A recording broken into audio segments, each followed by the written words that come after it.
예배 끝나. 그러니까 제가 1절과 2절만 한번 같이 봉독하도록 하겠습니다. 1절과 2절입니다. 시작.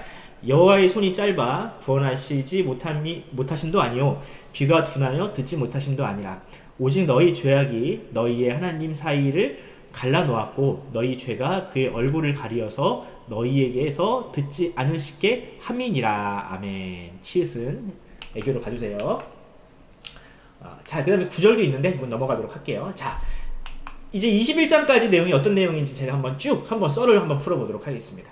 자, 항상 모든 그 글은 문단이란 게 있죠. 문단. 그죠? 문단이란 게 있어요.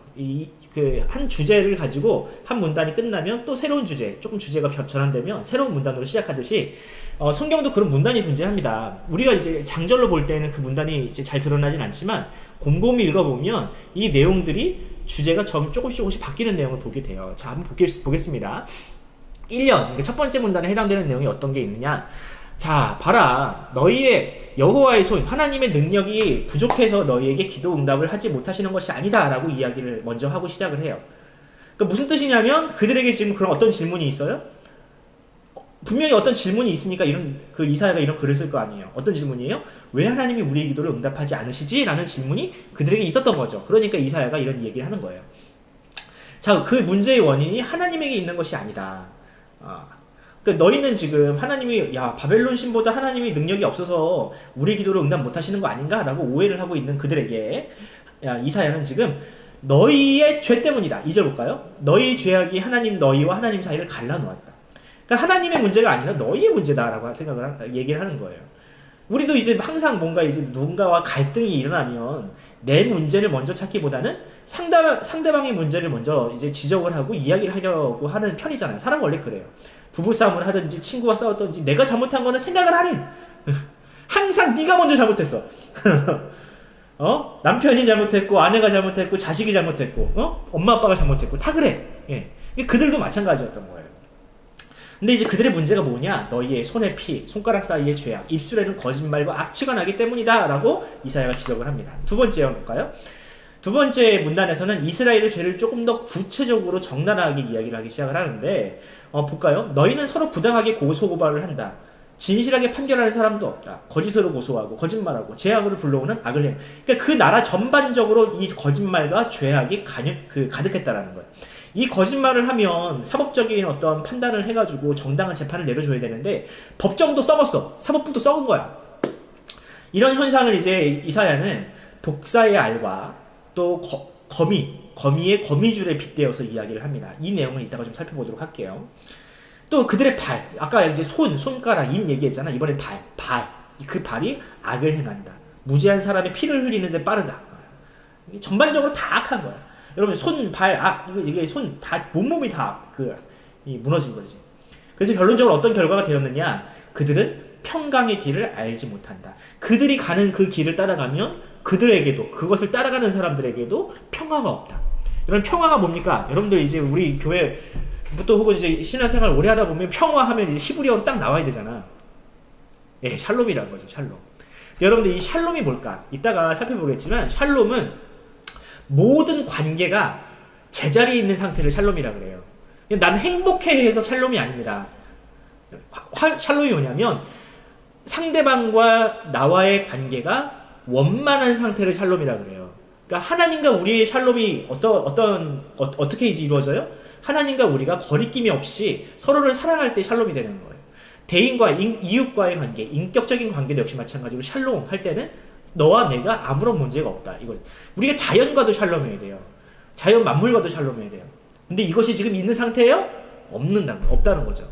서로 고소고발하고 거짓말하고 하는데 무슨 샬롬이 있겠어. 그렇겠죠? 예. 이 샬롬이 무너진 상태, 이스라엘이라는 겁니다. 그래서 이 선지자는 이제 탄식을 합니다. 다 내용이 많지만 요새 제일 중요한 건 우리예요. 우리라는 단어가 계속해서 반복됩니다. 이건 이따가 좀 살펴보도록 하겠습니다. 아까는 분명히 너희의 죄악을 이야기했거든요. 근데 이 이사야 선지자가 지금 우리라고 이야기를 하고 있어요. 우리의 죄. 이따가 살펴보겠습니다. 자, 이런 죄악된 상태, 이런 평화가 무너진 상태, 고소고발이 난무하고 거짓말이 난무하는 이 세상에서 하나님은 그럼 어떤 방식으로 일하시냐? 어떤 식으로 구원하시냐? 여호와는 정의를 잃어버리는 우리를 보고 진노하고 계신다. 그렇겠죠. 하나님은 죄를 미워하시니까. 그런데 다른 사람을 위해서 일하려는 사람이 없어. 그러니까 다른 사람을 위해서 희생하고 손해를 감수하려는 사람이 없음을 보시고 여호와께서, 그러니까 사람이 없으니까 여호와께서 직접 사람들을 구원하시기로 작정하시고 나서고 계시는 겁니다. 맥락이 그렇게 흘러가는 거예요, 여러분들. 이 글의 맥락을 여러분들 잘 이해해야 돼요. 아무도 다른 사람을 위해서 희생하거나 배려하는 사람이 없으니 누가 나선다? 하나님이 나섰다. 하나님이 나설 때 어떤 방식으로 나서느냐? 여호와께서는 정의가 갑옷이며 구원이 투구이고 심판이 오시며 사랑이 겉옷이시다. 이게 어떤 지금 복장입니까? 마실 나가는 복장이 아니잖아요. 백화점 나가는 복장이 아니란 말이에요. 어디 나가는 거예요? 전쟁터에 나가는 복장으로 지금 하나님께서 옷을 입고 계시는 거예요. 그러니까 하나님은 지금 전쟁을 하고 계시는 거예요. 전쟁 준비를 하고 계세요. 그럼 누구와의 전쟁일까? 누구와의 전쟁? 바벨론인가요? 블레셋인가요? 아니라는 거죠. 그들을 무너뜨린, 그들을 지금 죄악 가운데 넘어뜨리게 만든 사망의 어떤 그 권세로 휘어잡고 있는 이 죄로부터, 죄와 하나님은 지금 싸우고자 지금 준비하고 계시는 겁니다. 그래서 하나님께서 그 전쟁의 방식을 이제 20장과 21절에서 얘기하시는데, 구원자가 시온으로부터 올 것이다. 구원자가. 그죠? 네, 여기 있죠. 구원자가 시온으로부터 올 것이다. 그는 야곱의 백성들 중에 회개하는 자들과 함께 하실 것이다. 내가 그들과 언약을 세울 것이다. 내가 너희에게 주는 내 영과 내 입에서 나오는 말이 너희 자손들의 입에서 영원히 떠나지 않게 하실 것이다. 라고 하면서 이 전쟁의 향방이, 또 이 전쟁의 방식이 어떻게 될 것인지를 지금 하나님은 예고하셨던 겁니다. 자, 전체적인 글의 흐름이 이제 딱 보이죠? 아, 이런 흐름이구나. 예. 하지만 요 안에 우리가 또 우리가 발견할 수 있는 마치 감추어진 보화 같은 내용들이 굉장히 많습니다. 한번 그것들을 한번 살펴보도록 하겠습니다.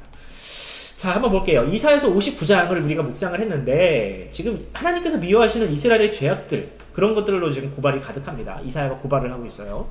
자, 그러면 그 이스라엘의 죄와 지금 현재 우리가 지금 몸담고 있는 이 대한민국의 죄가 어떻게 지금 가까운지, 비슷한지를 한번 살펴보도록 할게요. 아까 얘기했어요. 그들에게 지금 있는 질문이 뭐였느냐면, 왜 하나님은 우리들의 기도를 응답하지 않습니까? 우리들이 지금 바벨론에 의해서 잡혀가게 생겼고 나라가 망하게 생겼는데 왜 하나님은 우리를 구하지 않으시죠? 라고 지금 그들은 질문하고 있는 거예요. 또 혹은 바벨론에 잡혀간 사람들에게 우리를 구원해 주세요 라고 기도하고 있는 그들이 왜 하나님은 우리의 기도에 응답하지 않느냐라고 질문을 할 수 있겠죠. 그죠? 여러분들도 마찬가지잖아요. 여러분들도 굉장히 소원을 가지고, 하나님 저 이거 좀 이뤄주세요. 저 이거 이뤄주시면 다 해드릴게요. 하나님, 저 뭐 좋은 대학 보내주세요. 시험 잘 보게 해주세요. 돈 잘 벌게 해주세요. 이런 기도를 한단 말이에요. 근데 현실은 어때? 내가 공부 안 하면 무슨 이익이 있습니까? 여러분, 기도만 하고, 기도만 열심히 한다고 어떻게 대학 문이 활짝활짝 열리는 게 아니잖아요. 물론 가끔 가다가 진짜 기똥찬 방식으로 이제 하나님 역사하시는 방법도 길게 있는데, 모든 사람들에게 다 그런 식으로 응답하진 않단 말이죠. 근데 이 질문에 대해서 이사야가 뭐라 그래요? 이들이 이런 질문하는 이유가 있어. 왜냐하면 성경에서 이렇게 하나님께서 약속하셨기 때문에 그래요. 하나님은 이스라엘 백성들과 또 혹은 그들의 조상들과 수많은 약속들을 하셨어. 어떤 약속들을 하셨냐면 이런 겁니다. 이건 다윗과 하신 하나님의 약속이거든요. 내 집과 내 나라가 내 앞에서 영원히 보존될 것이다. 야, 이 말만 들으면 이스라엘은 안 망해 이러잖아. 그치? 이스라엘 백성들이 이 말씀을 듣고, 우리는 죽었다 깨어나도 망할 수가 없는 나라구나 라고 오해를 했던 거예요. 이건 하나님의 나라거든요. 하나님의 나라. 근데 그들은 하나님의 나라가 이미 아니야. 왜? 샬롬이 없거든. 그 나라에는. 착각을 하고 있었던 거죠. 그들의 죄가 무엇이었습니까? 그들 가운데 지금 너희의 손의 피, 너희의 손가락의 죄악, 너희의 입술 거짓. 이따가 보면 알겠지만 너희의 발은 또 피 흘리기는 데 빠르고. 자, 봅시다. 손에 뭐가 있어요? 피가 있어요. 다른 사람들의 피가 있는 거야.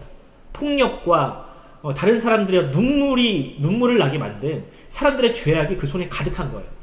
비유적이지만 어쨌든 손가락에는 죄악들, 입술에는 거짓말, 혀에는 악독, 발에는 무지한 피를 흘리기에 신속한 이 상태가 지금 이스라엘 사회에 전반적으로 깔려 있다는 거죠.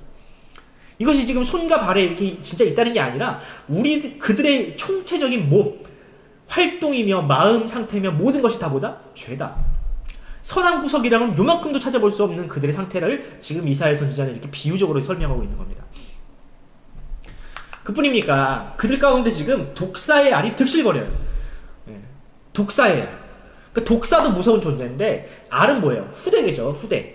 그러니까 이 현 세대를 살고 있는 사람들이 부모 세대죠. 부모 세대가 거짓말하고 남 등쳐먹고 그런 식으로 부를 축적하고 나니 자식들은 어때? 자식들도 똑같은 거지. 똑같죠. 여러분들 어떻게 그 훌륭한 부모 밑에서 이상한 자식이 나올 수 있습니까? 물론 가끔 나오기도 하지만 나중에 돌아오게 되더라고요. 나쁜 부모 밑에서 훌륭한 자식이 나오는 것도 어려워요. 물론 그 사람이 정말 열정을 가지고 막 삶을 똑바로 살아보려고 노력하면 모르겠지만 사회가 전반적으로 다 이렇게 흘러가 버리니 그 다음 세대가 어때? 야, 이렇게 사는 게 원래 맞는가 보다 라고 생각을 하지 않겠어요? 열심히 일을 해서 무언가 그 정당한 보상을 받으려고 하는 사회가 아니라 어떻게든 그 쉽게 돈 벌려고 하는 그런 세대, 전반적으로 사회가 다 그런 통념이 그렇게 되어 있는데 여러분들 여러분들의 세대, 다음 세대가 일할 맛이 나겠습니까? 이게 독사의 알인 거예요. 독사의 알. 그리고 또 거미줄이 가득한 세상에 여러분 거미 본 적 있죠? 거미줄이 뭐예요? 약한 뭐 날파리라든지 파리라든지 나비 같은 것들이 이제 날아가다가 탁 걸려 나갈 수 있어요? 없어요? 못 빠져나가요. 왜? 이게 거미줄이 정말 찐득찐득해가지고 이 거미줄에 한번 잡혀 들어가면 발버둥을 치면 오히려 그 거미줄이 자신을 휘감는. 그런데 이런 지금 이게 뭐야? 함정 같은 거잖아요. 함정. 근데 이 함정 같은 사회적인 부조리가 그 사회에 가득한 거죠. 도저히 힘이 약한 사람, 약자들이 그 비참한 상황에서 헤어나올 수 없는 그 상태. 이런 상태가 바로 그 이스라엘 사회. 빈부의 격차가 벌어지고, 갑질을 하는 사람들이 많고, 또 이 그 막 사회 부조리가 막 만연해 있는 이 상태. 사기꾼들이 그냥 득실득실되는 이 상태. 이 상태가 바로 이스라엘의 상태였다고요. 여러분들 이런 사회에 기도응답이 일어날 수 있겠습니까? 기도응답. 여러분들 기도응답을 여러분들은 어떻게 생각을 하십니까? 많은 사람들이 기도응답을 택배 아저씨가 던져주는 택배 정도로 생각을 해요. 여러분들 택배를 좋아해요? 택배 아저씨를 좋아해요? 택배를 좋아하죠. 택배 오면 띵동하면 와 택배가 내가 시킨 거 왔다 이러고 좋아하잖아. 근데 택배 아저씨와 함께 살라 그러면 살 수 있습니까? 그건 아닌 거잖아요. 그건 아니잖아요. 근데 마치 우리가 기도응답을 그렇게 생각한다고요. 기도응답을 마치 내가 택배 주문해 놓고 택배 올 때까지 기다렸다가 택배 오면 아싸리 좋아하는 그런 상태, 그런 기도응답을 생각해요. 여러분들 기도응답은 그런 게 아니에요.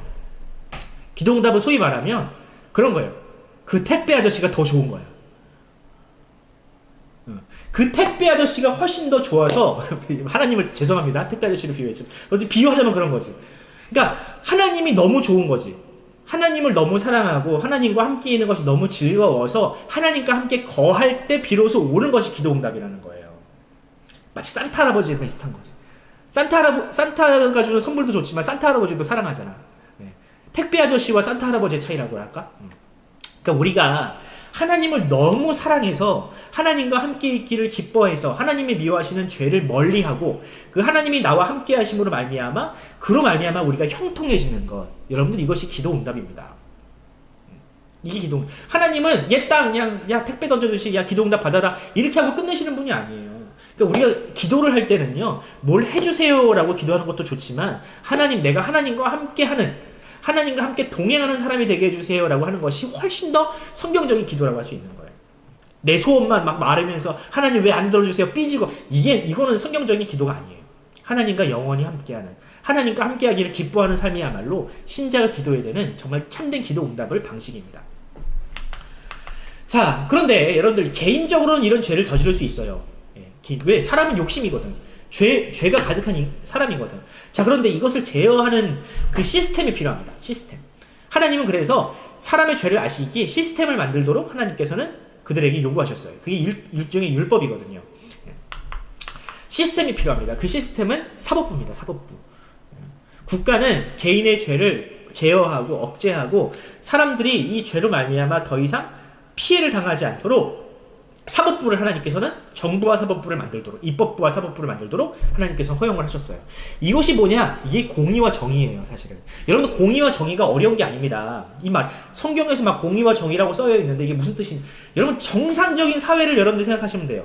개인은 개인대로 법을 지키려고 하고 또 사법부는 이 권력기관은 개인의 죄를 더 이상 양산하지 않도록 법으로 그것을 억제하고 공정한 심판을 하는 것, 이게 여러분 공의와 정의예요. 공의와 정의가 어려운 게 아니에요. 그런데 이게 미치파트와 체데카인데, 근데 이게 어떻게 됐다? 무너졌다라는 거예요. 이 모두가 다 무너진 거야. 개인은 개인대로 욕심을 막 부리고, 사법부는 사법부대로 힘있는 자의 편에 붙어가지고 그들에게 유리한 판결을 하면 그 사회는 무너지는 거야. 그 사회는. 어떻게 그 사회가 건강할 수 있었겠어요? 어떻게 건강한 그 경제 생활을 추구할 수 있으며 사람들이 어떻게 경제 의욕이 생길 수가 있겠어요? 세금이 안 나오지, 돈이 안 굴러가니까. 그럼 어떻게 돼요? 국방력이 약화돼요. 국방력이 약화되면 어떻게 돼요? 우리가 옛날에 그 조선처럼 무너지는 거예요. 이스라엘처럼 무너지는 거예요. 근데 여러분들 이제 우리의 개인의 삶과 이렇게 국가가 연결되어 있는 거예요. 개인이 죄를 남발하거나 또 혹은 그 죄를 마음껏 부려버리면 나 하나로 끝나는 것이 아니라 그것이 사회 전반적인 시스템에 영향을 미쳐서 사회가 무너지고 국가가 약화되고 국력이 약화되는 그런 결과가 계속해서 이어지는 겁니다. 근데 거기서 이것을 최종적으로 제어해야 할 사법부까지 무너진다? 끝나는 거지, 그 나라는. 끝나는 거지. 베네수엘라 같은 그런 나라가 되는 거지. 자, 그러면 이런 험악한 나라, 이런 정말 그 정의와 공의가 무너진 나라를 하나님께서는 어떻게 심판하시는가? 하나님은 따로 손을 안 대세요. 하나님이 바쁘신 분이라 그 나라를 일부러 막 이렇게 막 심판하시고 막 홍수를 막 일으키고 그렇게 안 하세요. 그냥 내버려 두시는, 그 죄가 굴러가도록 그냥 내버려 두시는 거예요. 하나님이 손을 대시면 대시겠지만 죄인이 살고 있는 그 나라, 그러니까 이제 잠언에서 얘기했잖아요. 하나님께서 창조하실 때 그 창조에는 항상 무언가 하나님의 원리, 하나님의 지혜가 이게 들어가 있다고. 근데 이 하나님의 지혜가 무너지면, 사라지. 그 나라는 당연히 말명을 당할 수밖에 없는 거예요. 내버려 두시는 거예요. 이걸 깨달은 사람이 사도 바울입니다. 사도 바울이 로마서에서 이런 말을 해요. 또한 그들이 마음에 하나님 두기를 싫어하네. 하나님께서 어떻게 하세요? 하나님께서 그들을 그 상실한 마음대로 그냥 내버려 두신다고. 그들이 불의, 추악, 탐욕, 악이 마음대로 부리도록 내버려 두신다고. 내버려 두시는 거예요.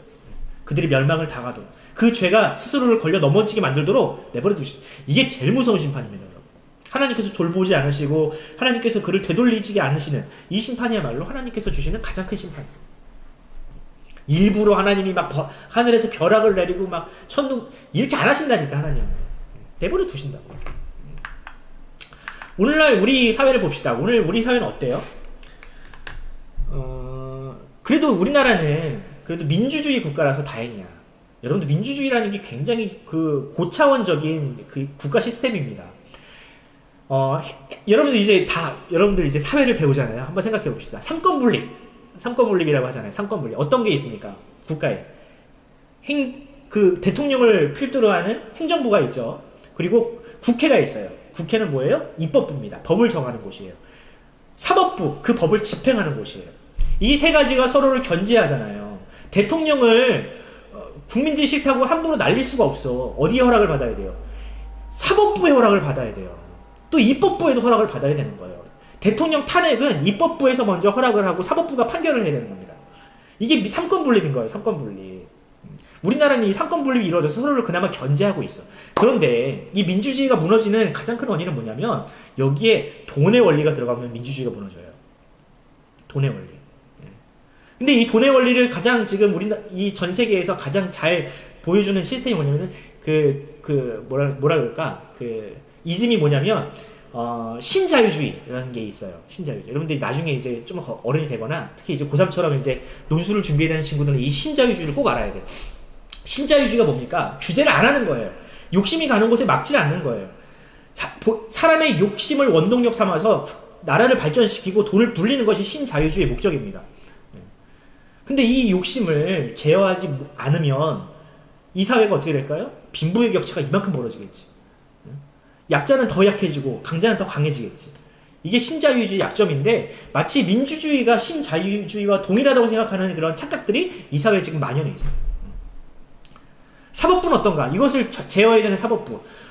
판사나 검사나 변호사들이 정말 법과 원칙을 가지고 정말 악한 사람을, 살인자를 진짜 막 처단하는 그런 방식으로 법을 집행하나요? 애석하기도 아니에요.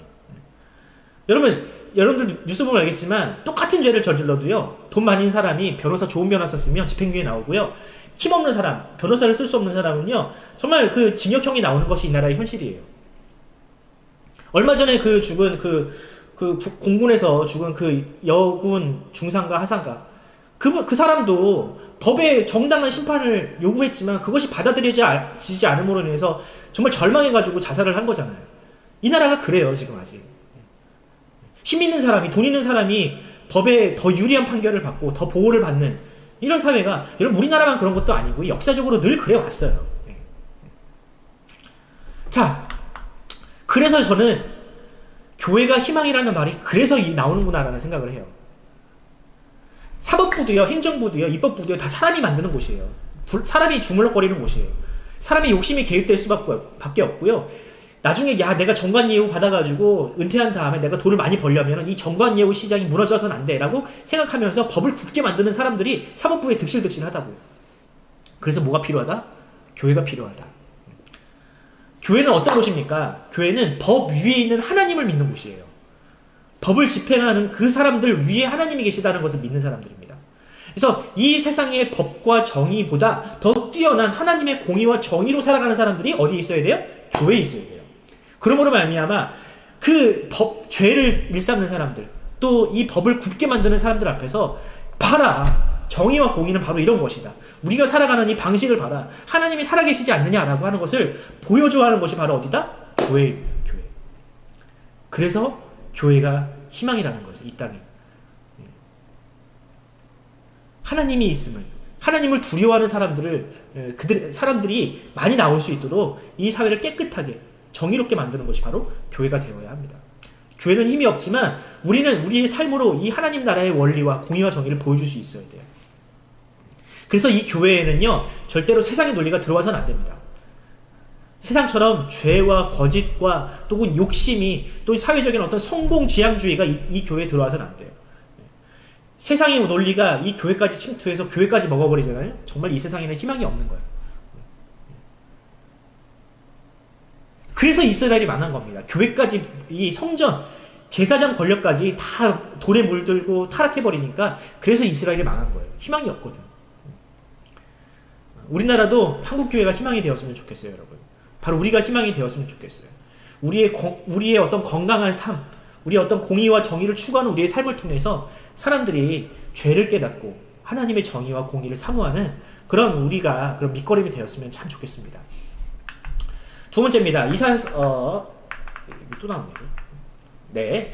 자, 이사야는 왜, 지금 이제, 그 9절 이하를 보면, 이제 우리라는 단어가 굉장히 많이 반복이 되거든요. 근데 이사야는 분명히 너희의 죄라고 분명히 이야기를 하다가 갑자기 우리의 죄라고 얘기를 해요. 이 우리에는 당연히 너와 내가 포함이 되어 있는 개념이잖아요. 그죠? 왜 그럴까? 왜 너희와 우리가 지금 이렇게 바뀔까? 이게 선지자들이 기도할 때 특히 이런 식으로 기도를 많이 해요. 우리라는 기도. 근데 선지자들이 사실 평생 하나님의 말씀을 가지고 사람들 앞에서 선포하는 사람이 죄를 지으면 얼마나 지었겠어. 거의 죄가 없는 사람들이거든요. 죄를 안 짓고 사는 사람들이거든요. 그런데 선지자들이 대부분 이런 식으로 기도를 해요. 자, 이 예레미야 애가에 있는 내용입니다. 예레미야 선지자가 남유다의 멸망을 바라보고 특히 정말 생떼 같은 자식들이 그냥 너무 어린 애들이 바벨론으로 포로로 잡혀가는 것을 보고 애통해하면서 이 글을 남겼어요. 뭐라고 했습니까? 여호와는 의로우시도다. 그러나 내가 그의 명령을 거역하였다. 예레미야가 한 말입니다. 그러니까 너희가 하나님 명령을 거역해서 이 꼴이 났다라고 얘기하지 않고 뭐라 그래요? 내가 그의 명령을 거역하였다고 얘기를 해요. 내가. 다니엘도 비슷한 얘기를 했어요. 다니엘서 9장을 보면 무려 우리라는 단어가 30번 나오는데 우리는 이미 범죄하여 패역하며 행하며 반역하며 주의 법도와 규례를 떠났고 또 우리 계속해서 우리라고 해요. 다니엘이 얼마나 순결한 삶을 살았습니까? 근데 왜 자꾸 우리라고 해요? 이사야나 예레미야나 다니엘이나 왜 이 이스라엘의 범죄 앞에서 너희의 죄라고 얘기하지 않고 우리의 죄라고 얘기했냐고요. 저는 이것을 딱 두 글자로 표현하고 싶어요. 중보입니다. 중보. 여러분들 이제 중보라는 개념을 오늘 쫙 정리했으면 좋겠어. 중보.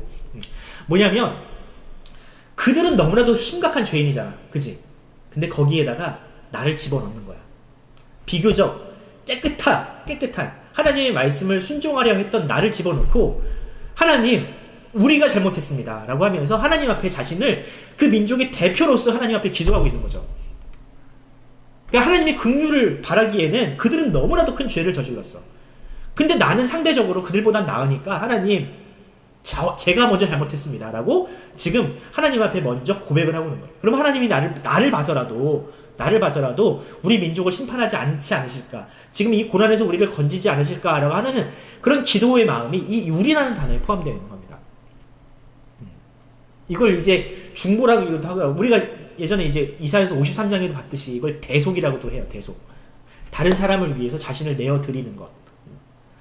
그래서 지금 이 선지자들은 이런 기도를 하는 거예요. 우리라는 기도를 하는 거예요. 이걸 선지자적인 중보라고 저는 이야기하고 싶어요. 선지자들은 단순히 사람들의 죄를 지적하는 사람만이 아니었습니다. 선지자들 우리가 생각하면 하나님 말씀 가지고 너희들은 죄인이다, 회개해라, 이런 얘기만 했을 것 같지만 그렇지 않다는 거예요. 선지자들은 죄를 지적하면서도 그들과 자신을 동일시했어요. 그리고 하나님께 은혜를 구했다는 거죠. 긍휼을 구했다는 거죠. 근데 이제 이스라엘에 있었던 많은 직분들이 있잖아요. 선지자, 제사장, 왕. 사실은 다 이게 중보자예요. 제사장은 어때요? 이스라엘 백성들이 지은 죄를 자신이 대표로 가지고 가서 그것을 제사를 드림으로 인해서 그들의 죄를 용서받게 하는 그런 직분을 했잖아요. 그것도 일종의 중보자인 거예요. 나를 다른 사람들을 위해서 대신해서 무언가 어떤 행위를 하는 것. 이게 다 중보입니다. 자, 그런데 그들이 완전한 중보자냐? 그렇지 않다라는 겁니다. 그들도 역시 마찬가지로 죄인이야. 내가 다른 사람을 대신해서 죄를 감당하고 싶지만, 그래서 우리라고 이야기는 하지만 사실은 그들도 스스로의 죄조차 감당할 수 없는 죄인이라고요. 누가 누구의 죄를 감당해요? 그래서 이 모든 것이 이걸 다 알아. 그들도 알아. 그래서 이스라엘 사람들은 완전한 중보자가 필요하구나. 선지자도 연약하고 제사장도 연약하고 왕도 연약한데 그들이 우리의 진정한 중보자가 될 수 없다는 사실을 알고 완전한 진정한 중보자를 기대하기 시작을 했습니다. 그래서 근데 그분이 오셨잖아요. 우리가 알잖아요. 예수님이 바로 그 진정한 중보자라는 사실을 알잖아요. 그분은 죄가 없으심으로 인하여 우리의 모든 죄를 대신 감당하실 수 있는 분이라는 걸 우리가 알잖아요. 그래서 이 갈라디아서와 디모데전서에서 이렇게 고백합니다. 그 중보자는 한 편만을 위한 자가 아니나 하나님은 한 분이시다. 하나님은 한 분이시요 또 하나님과 사람 사이의 중보자도 어떻다? 한 분밖에 없다. 사람이 도저히 그 중보자가 될 수 없다. 오직 예수 그리스도만이 우리를 진정으로 중보하실 수 있는 분이다. 대속하실 수 있는 분이다. 그러니까 이 대속이라는 개념과 중보는 항상 연결되어 있습니다. 그러면 예수님은 그냥 중보만 하셨나? 아니요. 중보 기도도 하셨어요. 자, 예수님이 십자가 위에서 가상칠언 중에 그런 말씀이 있다고 했죠. 주여 하나님 저들의 죄를 용서해 주시옵소서. 저들은 저들이 하는 죄를 알지 못합니다. 이것도 중보기도예요. 히브리서 기자는 또 이렇게 얘기를 했습니다. 그러므로 자기를 힘입어 하나님께 나아가는 자들을 온전히 구원하실 수 있으니 예수님이 그가 항상 지금도 살아계셔서 그들 바로 우리를 위해서 항상 지금 간구하고 계시다. 예수님은 지금도 우리를 위해서 중보기도하고 계신다라고 이야기를 하는 거예요. 자, 그러면 이 중보의 사역이 멈췄느냐? 예수님이 우리를 위해서 기도하시니까 됐네 이제 뭐 따로 기도할 필요 없겠네. 그런가요? 아니라는 거죠. 비록 선지자들이 완전한 중보자가 아닐지라도요. 그 시대에 중보자가 필요했어요. 하나님은 그 시대를 품에 안고 기도하는 사람들이 그 기도하는 사역을 선지자들에게 요구하셨다고요. 완전한 중보 기도를 할 수는 없지만 그래도 그 기도가 하나님은 필요하셨어. 그것을 예수님으로부터 완성을 했지만 지금 이 시대에 선지자 같은 사람들이 필요하다라는 거예요. 과거의 선지자들, 구약시대 선지자들이 그랬듯이. 그렇다면 누가 이 시대를 품에 안고 중보기도를 할 것인가? 바로 교회가 해야 됩니다. 교회가. 왜? 교회는 그리스도의 보다 몸이다. 예수님이 하셨던 사역을 누구도 해야 된다? 교회와 성도들도 감당해야 된다. 왜? 예수님이 중보사역을 감당하셨으니 우리도 그걸 해야 된다는 거예요. 물론 우리가 다른 사람의 죄를 대신 감당할 수는 없어. 하지만 다른 사람의 연약함은 감당할 수 있잖아요. 다른 사람의 어떤 힘든 처지나 상한 마음이나 연약한 어떤 그런 상황들을 교회를 얼마든지 도울 수 있잖아요. 여러분 그것도 중보인 겁니다. 다른 사람들의 아픔을 함께 안고 공감하면서 그들을 위해서 기도해 주는 것. 어떨 때는 실질적으로 필요를 채워주는 것. 바로 그것이 이 땅의 교회가 해야 될 일이라는 거예요. 우리가 바로 중보자가 되는 거예요. 중보기도를 해야 된다는 거예요. 여러분 중보기도가 뭡니까? 나를 위해서 기도하는 게 아니에요. 다른 사람을 위해서 기도해 주는 것이 중보기도예요. 근데 그 기도의 사역, 중보기도를 누구에게 하나님께서 맡기셨다? 선지자에게 맡기시고 예수님을 통해서 완성하셨지만 그것을 이 교회를 통해서 계속해서 이루고자 하시는 이 하나님의 마음을 우리가 알아야 합니다. 그래서 우리가 잘 알고 있는 이 말씀에도요, 이 사상이 들어가 있어요. 그러나 너희는 택하신 족속이요, 왕같은 제사장들이요, 거룩한 나라요, 그의 소유가 된 백성. 여기에 지금 구약에 있는 모든 중보자의 직책들이 들어가 있잖아요. 우리가 어떤 존재다? 그들과 같은 중보자들이다. 이는 너희를 어두운 데서 불러내어 그의 기한 밑에 들어가 계신 이름을 아름다운 덕을 선포하게 하시며, 선지자처럼. 우리가 그런 직분을 맡고 있습니다. 자, 넘어가겠습니다. 마지막으로, 자, 이사야가 예언한 이제 결론 부분에서 하나님께서 이 이스라엘 백성들에게 너희 위에 영원히 나의 영을 떠나지 않게 하고 내 말을 너희 입에서 떠나지 않게 하겠다라는 말씀을 약속해 놓고 계십니다. 그러면 이 약속은 과연 무엇일까? 한번 좀 곰곰이 생각해 보도록 할게요. 아까 근데 이제 그 도입 부분에서 제가 이야기를 한 게 있어요. 하나님께서 이 죄가 만연한 이 세상, 죄가 만연하여서 사람들이든 사법부든 정말 희망이 없는 그 세상 가운데 하나님께서 직접 나서셔서 전투를 하려고 하신다고. 갑옷을 입으시고 겉옷을 입으시고. 근데 누구와의 전쟁이냐? 이스라엘의 가장 큰 적이 누구냐? 이스라엘을 넘어서 사람이 가장 두려워해야 될 가장 큰 적이 누구예요? 죄입니다. 죄. 근데 이 죄는 사람이 이길 수 없지만 하나님께서 직접 나서셔서 그것을 이겨내셨잖아요. 자, 그런데 하나님이, 저는 이 본문을 보면서, 한번 읽어볼게요. 공의로 갑옷을 입으시고 구원으로 자기 머리에 투구를 쓰시고 보복을 속옷으로 삼으시고 열심으로 겉옷을 입으시니. 이 말씀이 저만 좀 어디서 본 것 같나요? 여러분들 이 말씀이 어디에서 또 다시 한번 반복되죠? 갑옷을 입고 막 에베소서 6장 여러분들 떠오르지 않아요? 에베소서 6장에 나오는 사도 바울의 하나님의 전신갑주를 취하라는 말씀과 되게 비슷해요. 여호와께서 이르시되 내가 그들과, 이 말씀을 지금, 자, 요거. 그러므로 하나님의 전신갑주를 취하라. 진리의 허리띠, 의의 호심경, 평안의 복음을 준비함. 사도 바울이 지금 이런 말씀을 로마의 군인을 보고도 얘기했겠지만, 사도 바울은 이 성경에 박식한 사람이라 이사야서 59장에서 하나님께서 죄와 싸우기 위해서 입으셨던 그 모습을, 이 모티브를 가져온 것이 아닐까? 저는 그렇게 생각을 합니다.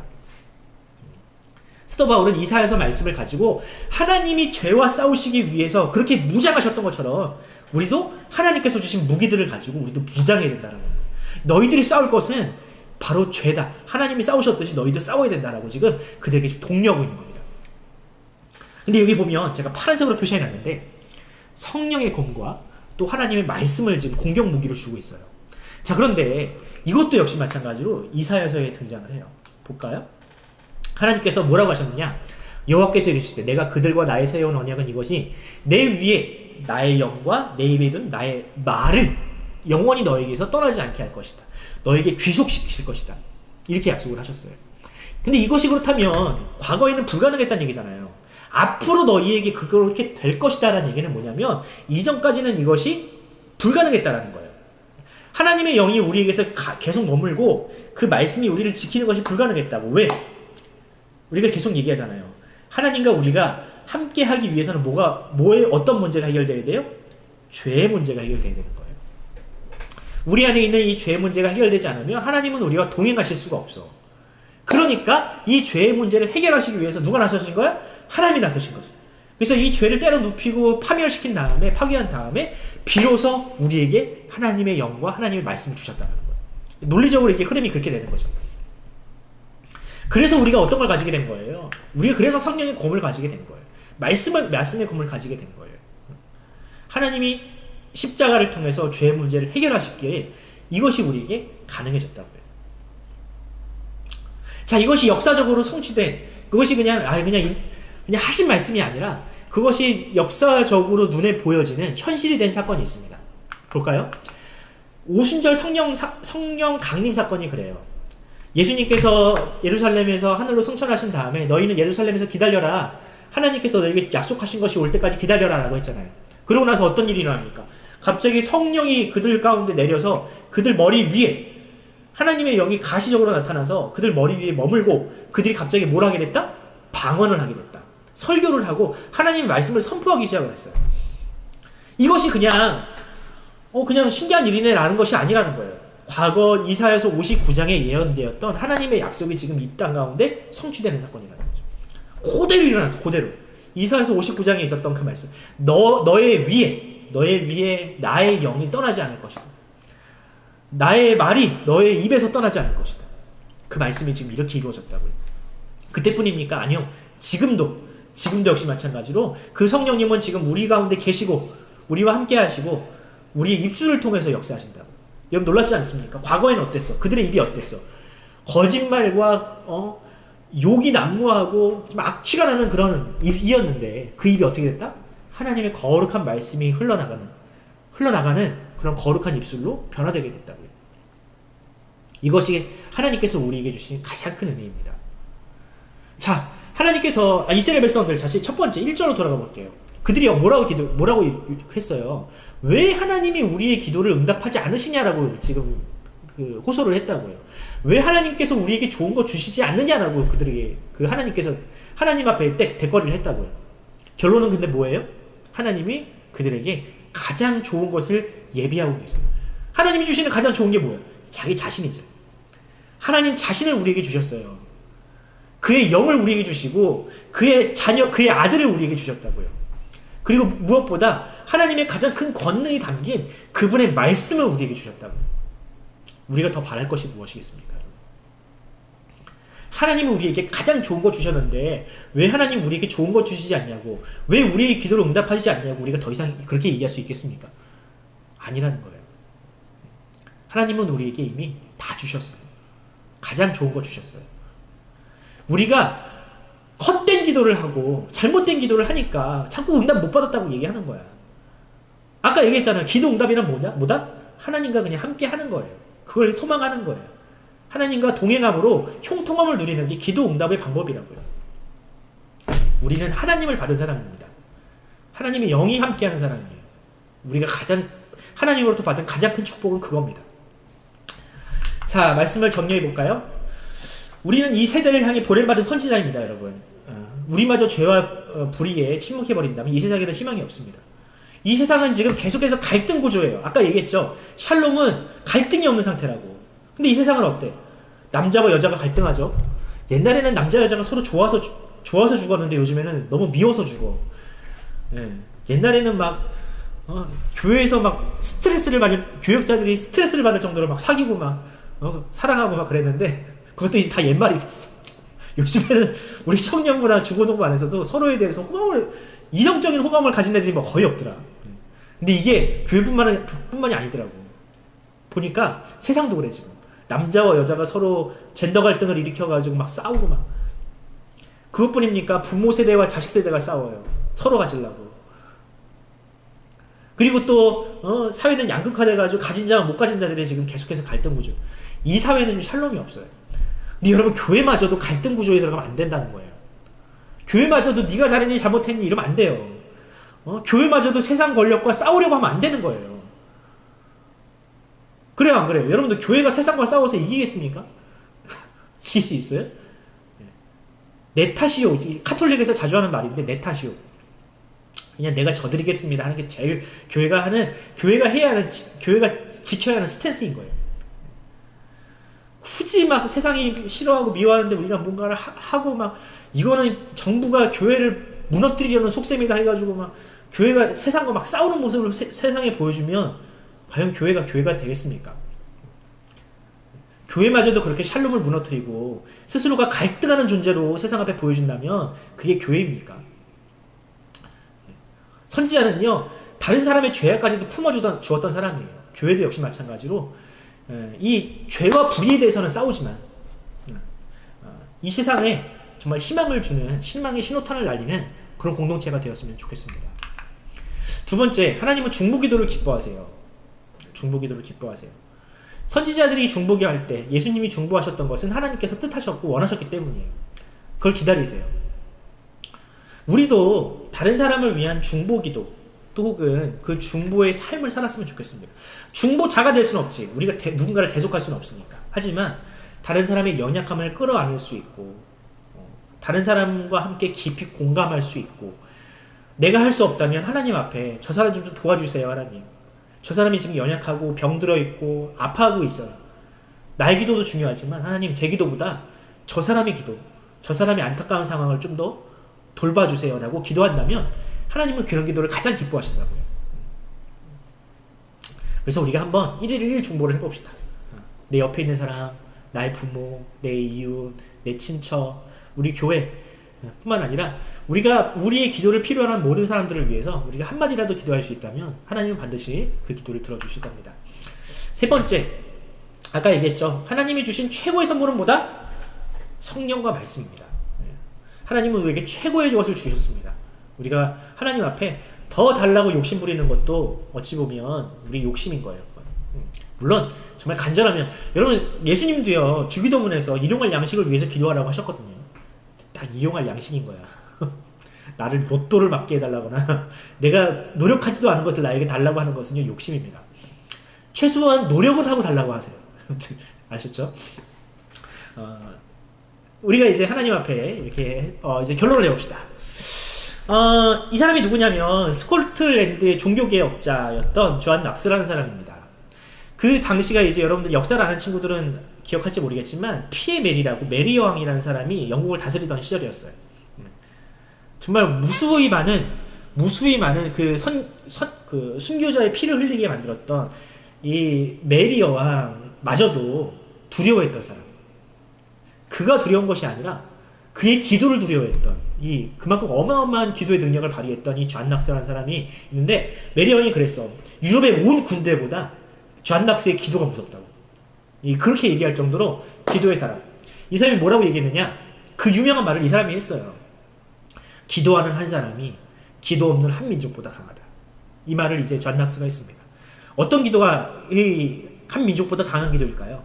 바로 다른 사람의 죄와 아픔과 연약함을 끌어안고 하나님께 중보기도하는, 이 시대의 아픔을 가지고 하나님께 토로하는 이 선지자적인 기도를 하는 이 기도가, 그런 사람이 한 민족보다 강할 수 있습니다.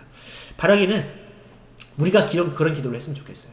예레미야처럼, 이사야처럼, 다니엘처럼 나만을 위해서 기도하는 것이 아니라 다른 사람과 다른 사람들의 연약함을 끌어안고 기도하는 그런 저와 여러분이 되었으면 좋겠습니다.